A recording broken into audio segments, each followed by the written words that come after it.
Hello అందరికీ. నిఫ్టీలో ఒక ట్రేడ్ తీసుకుందాం అనుకున్నాను. ప్రెజెంట్ అయితే నిన్నటి నుంచి బీటీఎస్టీకి పీఈ తీసుకోమన్నాను. అవన్నిటి గురించి ఒకసారి ఎక్స్ప్లెయిన్ చేస్తాను. రీజన్ ఎందుకు బీరీస్ సైడ్ ఉన్నానని చెప్పి.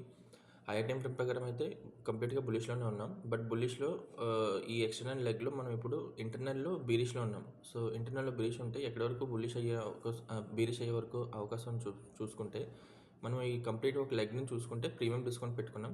అందులో డిస్కౌంట్లో వచ్చే వరకు మనం బీరిష్ సైడ్ ఉందామని చెప్పి ఫిక్స్ అయ్యాం. ఓకే, ప్రీవియస్ వీడియోలో కూడా మీకు ఇదే మెన్షన్ చేశాను. అండ్ నిన్న మార్కెట్ క్లోజ్ అయినప్పుడు ఇది ఏదైతే ఇక్కడ నుంచి పుల్ బ్యాక్ అంటే ఇక్కడ నుంచి ఏదైతే కన్సోలిడేట్ అయ్యి మార్కెట్ కొద్దిగా అప్ సైడ్ చూపించింది కదా, ఇది లైక్ ఎక్కడ ఎటువంటి పుల్ బ్యాక్స్ లేవు. ఇక్కడ జస్ట్ ఒక సింగిల్ లెగ్ అనమాట కంప్లీట్గా. ఇది జస్ట్ లోవర్ టైం ఫ్రేమ్లో ఇక్కడ ఒక చిన్న హయ్యర్లో జరిగింది. ఆ హయ్యర్లో అంత స్ట్రాంగ్ హయ్యర్లో ఏం కాదు. సో ఇక్కడే చాలాసేపు కన్సోలిడేట్ అయింది అండ్ మార్కెట్ ఇక్కడ క్లోజింగ్ కూడా ఇక్కడే అయింది. ఎండ్ ఆఫ్ ద డేకి మార్కెట్లో కూడా నేను బీటీఎస్టీకి పీ సైడ్ వెళ్ళడానికి రీజన్ ఏంటంటే, ఇన్ కేస్ కరెక్షన్ అంటే యాక్చువల్లీ నేనైతే పీ సైడ్కి వెయిట్ చేశాను నిన్న ఎండ్ ఆఫ్ ది డే సెక్షన్లో, బట్ ఎక్కడ దొరకలేదు. డైరెక్ట్గా ఎండ్ ఆఫ్ ది డేకి ఎప్పుడైతే బీటీఎస్టీకి నాకు పీ సైడ్ అనిపిస్తుందో అప్పుడు నేను తీసుకున్నాను గ్యాప్ డౌన్ ఓపెన్ అవ్వడానికి అని చెప్పి. సో మార్కెట్ ఏమైంది, గ్లోబల్ న్యూస్ పాజిటివ్గా ఉండడం వల్ల ఏదైతే కరెక్షన్ రావాలనుకున్నాను వెయిట్ చేశాను అనుకున్నాను కదా, అక్కడ కరెక్షన్ వచ్చింది. అండ్ ఇది కంప్లీట్గా నాకు ఒక సప్లై, అండ్ ఈ సప్లైలో 50% అబవ్ వెళ్ళి మిటిగేట్ చేసిన తర్వాత అక్కడ నుంచి మార్కెట్ ఫాలో అయింది ఓపెనింగ్ అయినప్పుడు. సో నేను బీటీఎస్టీ ఏదైతే తీసుకున్నాను, సో అరౌండ్ 120 రూపీస్కి ఎంతకో తీసుకున్నా ఆ ప్రీమియం అనేది. మార్నింగ్ గ్యాప్ అప్ ఓపెన్ అయిన తర్వాత 72 రూపీస్కి వెళ్ళిపోయింది. సో 72 చూసాను లో. ఆ తర్వాత ఎప్పుడైతే కరెక్షన్ లోవర్ టైం ఫ్రేమ్లో నాకు వచ్చిందో అప్పుడే నేను ఎగ్జిట్ అయిపోయాను. సారీ, వెయిట్ చేశాను ఎగ్జిట్ అవ్వకుండా. ఎండ్ ఆఫ్ ది డేకి ఎలా కాదన్నా నాది ఈ డిస్కౌంట్లోకి వస్తుందని చెప్పేసి. సో మార్కెట్ ఎప్పుడైతే మనం చూడండి ఈ డిస్కౌంట్ 24,860 లెవెల్, 24,860 అండ్ 24,855 ఎప్పుడైతే ఇది మన డిస్కౌంట్లో ఎంటర్ అయిందో అక్కడ చూడండి, అక్కడ నుంచి వెంటనే ఒక పుల్ బ్యాక్ వచ్చింది పైకి. అండ్ ఇది వీక్ డిమాండ్, అది కూడా లోవర్ టైం ఫ్రేమ్లో 1 మినిట్లో నాకు ఒక వీక్ డిమాండ్ ఇది. అక్కడి నుంచే పుల్ బ్యాక్ వచ్చింది. సో ఇక్కడ చూసినట్టయితే లాస్ట్ మనం బయింగ్ చేసింది ఇక్కడ కదా. నార్మల్గా బయర్స్ ఎవరైతే బై చేసి ఉంటారో వాళ్ళు మార్నింగే పాజిటివ్లో ఉండి గ్యాప్ అప్ ఓపెన్ అయిన తర్వాత ప్రాఫిట్లో ఉంటారు. అండ్ లాస్ట్ సెల్లింగ్ చేసేటోళ్ళు ఎవరైతే ఆపరేటర్స్ పెద్ద పెద్ద సెల్లర్స్ చేశారో వాళ్ళు లాస్ అయితే ఇంకా బుక్ చేసుకోలేదు కదా. ఇన్ కేస్ బుల్లిష్ తీసుకోలేనంటే వాళ్ళు ఫస్ట్ లాస్ బుక్ చేసుకుని అప్పటి నుంచి, అంటే లాస్ ఇక్కడికి వచ్చిన తర్వాత కాస్ట్ బుక్ చేసిన తర్వాత అప్పటి నుంచి ట్రెండ్ కంటిన్యూ చేస్తారు. సో అప్పటివరకైనా వెయిట్ చేద్దామని చెప్పి నేను వెయిట్ చేశాను.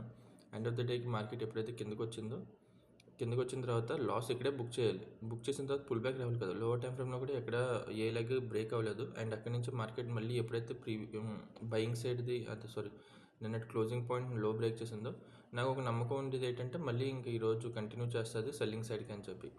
సో మళ్ళీ ఆ తర్వాత ఇక్కడి నుంచి కూడా మళ్ళీ చూడండి మార్కెట్ మళ్ళీ పైకి వెళ్ళింది. ఇక్కడ ఎక్కడైనా పుల్ బ్యాక్ ఉంది, ఇక్కడ ఎక్కడే లేదు. జస్ట్ ఇది ఓన్లీ ఇండ్యూస్మెంట్ కరెక్ట్ చేసుకోవడానికి మాత్రమే వెళ్తుంది.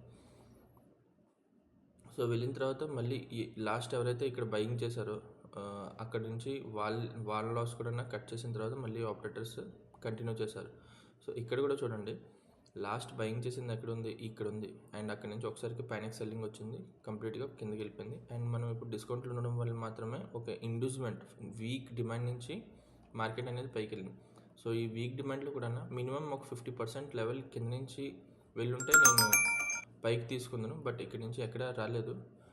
నేను లోవర్ టైం ఫ్రేమ్లో కన్ఫర్మేషన్కి ఒక లెగ్ బ్రేక్ అయిన తర్వాత అప్పుడు నేను కన్సోలిడేట్ అయిన తర్వాత నేను కంటిన్యూ చేస్తాను పైకి వెళ్ళడానికి.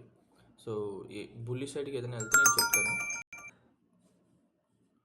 సో ప్రజెంట్ అయితే నా వ్యూ అయితే కిందకి రావడానికి అని చెప్పేసి ఉంది. అండ్ ఇప్పుడు ఇక్కడ చూడండి లాస్ట్ బయింగ్ చేసేటోళ్ళు ఇక్కడ, అండ్ ఇక్కడ ఆపరేటర్స్ ఇప్పటికి వచ్చి లాసే బుక్ చేసుకోలేదు, అంటే ఇంకా లాస్లోనే ఉన్నారు. కాస్ట్కైనా కొద్దిగా ప్రాఫిట్ బుక్ చేసుకోవడానికి ఇంకా రాలేదు. అండ్ ఇక్కడ మనకు ఒక డిస్కౌంట్ ఉంది ఈ డిమాండ్ అనేది, ఇది మీకు తర్వాత చెప్తాను. ప్రజెంట్ అయితే ఇప్పుడు మార్కెట్ ఇంకా ఇంత ఫాలో అయ్యే అవకాశాలు ఉన్నాయి కాబట్టి నేను సెల్లింగ్ సైడ్కి చూస్తున్నాను. ఇన్ కేస్ ఈ వీక్ డిమాండ్ కానీ స్ట్రాంగ్ డిమాండ్ అవ్వడానికి ఛాన్సెస్ ఉన్నాయంటే ఫస్ట్ ఇక్కడ ఆపరేటర్స్ ఎవరైతే ఉన్నారో వాళ్ళు ప్రాఫిట్ బుక్ చేసుకున్న తర్వాత, అంటే లాస్ బుక్ చేసుకున్న తర్వాత మళ్ళీ ఇక్కడికి వచ్చి హోల్డ్ చేసి ఎప్పుడైతే స్ట్రక్చర్ బ్రేక్ అవుతుందో అప్పుడు మనం ట్రెండ్ కంటిన్యూ చేయొచ్చు పైకి. ఎందుకంటే మనం డిస్కౌంట్లో నుంచి వెళ్తున్నాం కాబట్టి అది పైకి వెళ్ళడానికి ఛాన్సెస్ ఎక్కువ ఉన్నాయి. అప్పటి వరకు మాత్రం సెల్లింగ్ సైడ్గా నేను వెయిట్ చేస్తాను. ఇప్పటివరకు అయితే ఇదే చెప్పాలనుకున్నాను. అండ్ మార్నింగ్ నేను తీసుకున్న ట్రేడ్ ఏదైతే ఉందో బీటీఎస్టీది, అది ఇది ఒకటే ఆప్షన్. ఇది ఒకటే ఆప్షన్ నేను బై చేసింది, అందుకే ఇక్కడ ఏం కాంటాక్ట్స్ ఓపెన్లో చూపించట్లేదు ఆర్డర్స్ కూడా. డైరెక్ట్గా ఇంకా ఒకటే సెల్ చేసింది. ప్రజెంట్ ఇంకా 144లో నేను నడుస్తుంది, అంటే నేను ఎక్కడైతే అమ్మాను అక్కడే. బట్ 169 ఎంతో 167 హైయెస్ట్ చేసింది. సో చూద్దాం ఇంకేమైనా దొరికితే ఎంట్రీ తీసుకోవడానికి. ఇక్కడ చూస్తే ఇక్కడ సెల్లింగ్ చేయడానికి మనకి బయింగ్ చేయడానికి ఇంట్రెస్ట్ ఎందుకు వచ్చింది అని అంటే ఓన్లీ డిస్కౌంట్లో ఎంటర్ అయిన తర్వాత. అండ్ ఇక్కడ ఒక డిమాండ్ ఉండేది, ఇందాక మనం మాట్లాడుకున్నాం కదా 50% బిలో అయినా వెళ్ళి అక్కడ నుంచి పుల్ బ్యాక్ ఇచ్చి ఉంటే బాగుండని. ఇప్పుడు 50% బిలో కిందకు వచ్చి అప్పుడు పుల్ బ్యాక్ ఇచ్చింది. సో ఇప్పుడు మనం వెయిట్ చేద్దాం. ఇక్కడ కానీ ప్రీవియస్ క్యాండిల్ హై బ్రేక్ చేసినట్టయితే మనం ఇంటర్నల్ స్ట్రక్చర్లో మనం ఇప్పుడు కొద్దిగా బుల్లిష్లో ఉన్నట్టు. సో ఈ హై బ్రేక్ చేయడానికి వరకు, అండ్ లేదంటే ఇక్కడ వరకు లాస్ట్ సెల్లింగ్ ఏదైతే జరిగిందో అక్కడ వరకు మనం టార్గెట్ పెట్టుకుంటాం. ఓకేనా. సో లో టైం ఫ్రేమ్ వెళ్ళి కన్ఫర్మేషన్ వెయిట్ చేశాను, అది కూడా రెస్పెక్ట్ చేయలేదు, బ్రేక్ చేసింది. సో సెల్లింగ్ మనం ఇంకా సెల్లింగ్ కంటిన్యూ చేయొచ్చు ఇంకానా. సో నెక్స్ట్ ఇప్పుడు మనకి సెల్లింగ్కి ఆపర్చునిటీ పైన ఉంది. ఇప్పుడు కానీ ఇప్పుడు మనకి ఇది డిమాండ్ ఉండేది కదా, ఇప్పుడు డిమాండ్ కాస్త ఇప్పుడు సప్లై కింద కన్వర్ట్ అయిపోయింది కాబట్టి మనం ఇక్కడ ఇప్పుడు సెల్లింగ్ చేద్దాం. ఓకేనా. సేమ్ ఇక్కడ ఇంకో ట్రేడ్ తీసుకున్నాను. ఫస్ట్ టార్గెట్ దీన్ని బ్రేక్ చేయడం, ఏదైతే ప్రీవియస్ లో ఉందో దాన్ని బ్రేక్ చేయడం. అండ్ తీసుకునే రీజన్ ఏంటనేది ఒకసారి మెన్షన్ చేస్తాను. సో ఫైనల్గా టార్గెట్ అయితే రీచ్ అయిపోయింది. ఒక్క నిమిషం ఫస్ట్ ఎగ్జిట్ చేసేసుకుంటాను. ₹1000 వస్తే నేను ఎగ్జిట్ అయిపోతాను, వెయిట్ చేస్తున్నాను. ఓకే. సో ఓవరాల్గా మనం 15 మినిట్స్లో ఆల్రెడీ మాట్లాడుకున్నాం కదా, ఇది ఇక్కడ ఒక డిమాండ్ ఉండేది, ఆ డిమాండ్ని హోల్డ్ చేసి 1 మినిట్లో ఆ డిమాండ్ని హోల్డ్ చేసి సప్లై కింద మారిన తర్వాత మన సప్లై దగ్గర నుంచి రిజెక్షన్ వచ్చినట్టయితే మీరు క్యాండిల్స్లో చూడండి. ఫస్ట్ ఈ గ్రీన్ క్యాండిల్ హైక్ చేసింది. ఆ తర్వాత గ్రీన్ క్యాండిల్లో ఎప్పుడైతే బ్రేక్ అయిందో మనకి ఎంట్రీ దొరకడానికి ఒక అవకాశం దొరికింది. బట్ సేఫ్ ఎంట్రీ తీసుకోవడానికి నేను వెయిట్ చేశాను, ఎందుకంటే ఇది డిమాండ్ కాస్త సప్లై కింద కన్వర్ట్ అయిన తర్వాత సప్లైని కూడా బ్రేక్ చేసింది. బట్ ఇక్కడ వరకు ఇంకా క్యాండిల్ 1 మినిట్ క్యాండిల్లో కూడా ఇంకా సెకండ్స్ క్యాండిల్స్ ఉంటాయి కదా, మేబీ అది ఫస్ట్ ఓపెన్ అయిన తర్వాత కిందకు వచ్చి మళ్ళీ ఇంతవరకు వెళ్ళిన తర్వాత మళ్ళీ ఇక్కడికి వచ్చి క్లోజ్ అయ్యి ఉండొచ్చు. సో సప్లై అయితే డిమాండ్ అయితే ఫస్ట్ ఇక్కడ నుంచి ఇక్కడ వరకు మిటిగేట్ అయ్యి ఉండొచ్చు. సో ఈ లెవెల్లో ఎక్కడైనా సప్లై అన్మిటిగేటెడ్ జోన్ ఏదైతే ఉంటుందో క్యాండిల్స్ లోపల ఉన్న క్యాండిల్స్కి అక్కడి వరకు మిటిగేట్ అయ్యి ఉండొచ్చు. ఎప్పుడైతే చేంజ్ ఆఫ్ రేట్ అయిందో నేను డైరెక్ట్ అయితే తీసుకోలేదు. ఫస్ట్ ఇది హై లో మళ్ళీ హై క్రియేట్ చేయడానికి వెళ్ళింది, ఫెయిల్ అయింది. సో ఎప్పుడైతే క్యాండిల్ మళ్ళీ కిందకు వచ్చిన తర్వాత, అంటే ప్రీవియస్ క్యాండిల్ లో బ్రేక్ చేసింది కదా, బ్రేక్ చేసిన తర్వాత ఎప్పుడైతే ఎంట్రీ తీసుకున్నానో ఈ ప్రీవియస్ ఒక్క నిమిషం మీకు డ్రాయింగ్ ప్రకారం చెప్తాను.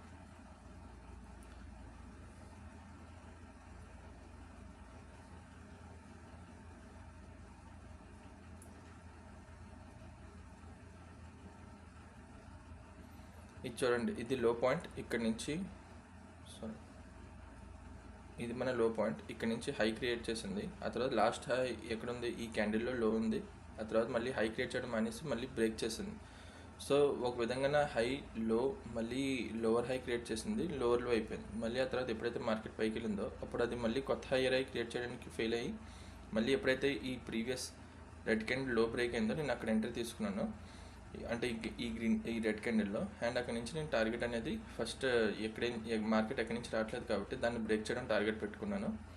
అండ్ ఇక్కడ నుంచి మనం ఏదైతే హైయర్ టైం ఫ్రేమ్కి వెళ్ళి చూసుకుంటే 15 మినిట్స్లో మనకి ఆల్రెడీ టార్గెట్ అనేది తెలుసు కదా, ఈ జోన్ తీసుకురావడం, అక్కడ వరకు తీసుకురావచ్చు. బట్ ఆల్రెడీ మనం డిస్కౌంట్లో ఉన్నాం కాబట్టి డిస్కౌంట్లో ఏ పుల్ బ్యాక్ వచ్చినా, అంటే రిజెక్షన్ వచ్చిందంటే ఒక ప్రీవియస్ క్యాండిల్ హై బ్రేక్ చేసినట్టయితే ఫస్ట్ టార్గెట్ ఇది అవుతుంది, ఈ పుల్ బ్యాక్ ఏదైతే ఉందో దీన్ని బ్రేక్ చేయడం.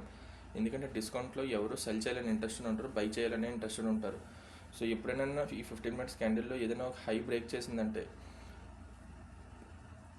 లైక్ ప్రెజెంట్ ఏదైతే ఉందో ఈ రెడ్ క్యాండిల్ హై కానీ బ్రేక్ చేసినట్టయితే మనం కంటిన్యూ చేయొచ్చు ఫస్ట్ పుల్ బ్యాక్ని బ్రేక్ చేయడానికి. మళ్ళీ అక్కడి నుంచి మళ్ళీ ట్రెండ్ కంటిన్యూ చేయొచ్చు ఇక్కడ వరకు. సో ఈ విధంగా మనం బయింగ్ అండ్ సెల్లింగ్కి రెండింటికి ప్రైస్ యాక్షన్ డెలివరీ బట్టి తీసుకుందాం ట్రేడ్. ఓకేనా. ఈ రోజుకి ఇంతే. నేను కొద్దిగా పని మీద బయటకు వెళ్తాను. Thank you.